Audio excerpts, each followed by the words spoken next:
Kalimantan selama ini dianggap sebagai tempat mencari pekerjaan yang menjanjikan.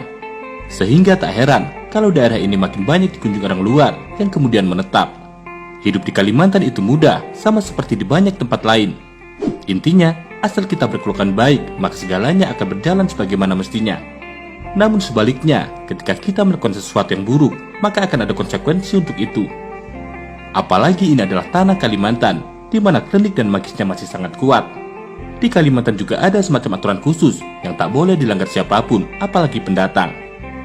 Konon, ketika seseorang tidak menggunakan hal ini, maka sesuatu yang buruk akan terjadi. Lalu, aturan apa saja yang dimaksud? Simak ulasannya berikut.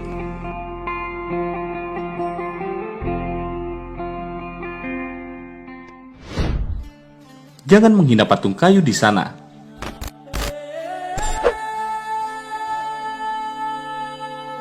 Jika kamu perhatikan, di Kalimantan banyak rumah-rumah adat yang di depannya terdapat patung-patung kayu.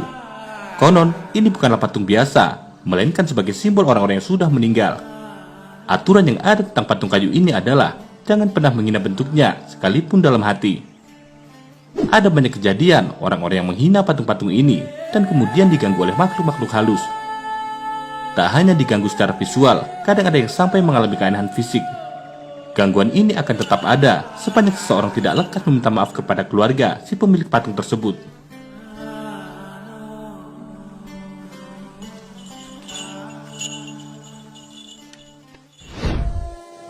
Jangan memandang rendah orang Dayak.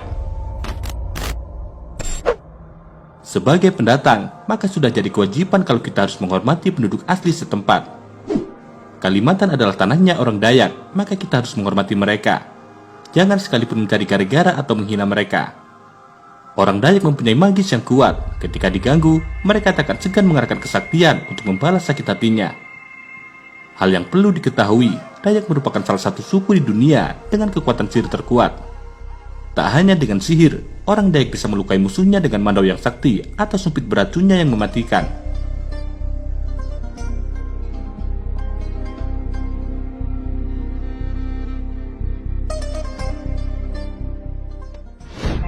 Jangan pernah mempermainkan gadis Dayak. Siapa yang bisa menampik kecantikan gadis-gadis Dayak? Paras ayu dan alami itu pasti bisa menjerat siapapun untuk jatuh cinta, termasuk para pendatang. Nah, ada satu hal yang perlu diperhatikan terkait dengan gadis-gadis Dayak. Ini adalah tentang larangan untuk tidak pernah mengganggu mereka atau mempermainkannya. Ada mitos yang beredar, siapapun yang mengganggu mereka, lebih-lebih mempermainkannya, maka dipastikan akan hilang alat vitalnya. Memang terdengar mustahil, namun sudah banyak cerita-cerita tentang ini.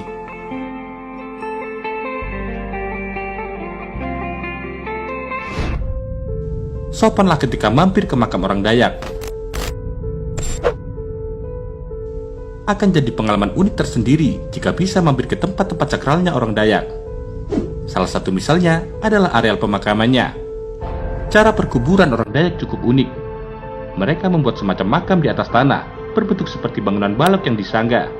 Sangat unik namun kental mistis. Aturannya, kita harus sopan ketika ada di tempat-tempat seperti ini.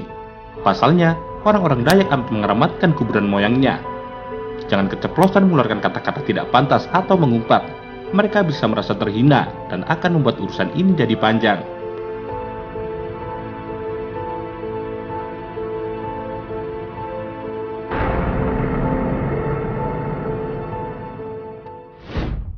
Jangan bermain-main dengan mandau. Mandau adalah senjata keramat orang-orang Dayak. Meskipun bentuknya seperti parang biasa, ia tidak bisa dipakai semaunya. Harus ada alasan khusus kenapa mandau sampai keluar dari sarungnya.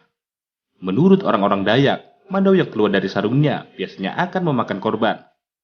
Makanya, bagi pendatang, jangan bermain-main dengan senjata satu ini. Memang sangat artistik dengan ukiran-ukirannya, namun jangan sampai mandau tercabut dari sarungnya.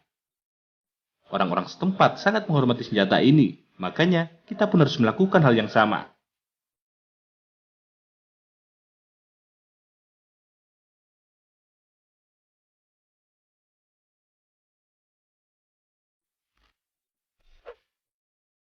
Lima hal ini adalah sebagian kecil dari aturan yang harus kita ketahui sebelum menjatuhkan kaki di Kalimantan. Intinya, Sebagai pendatang, kita harus hormati kebudayaan dan adat setempat. Patuhi semua hal, dengan demikian kita akan selamat dimanapun berada.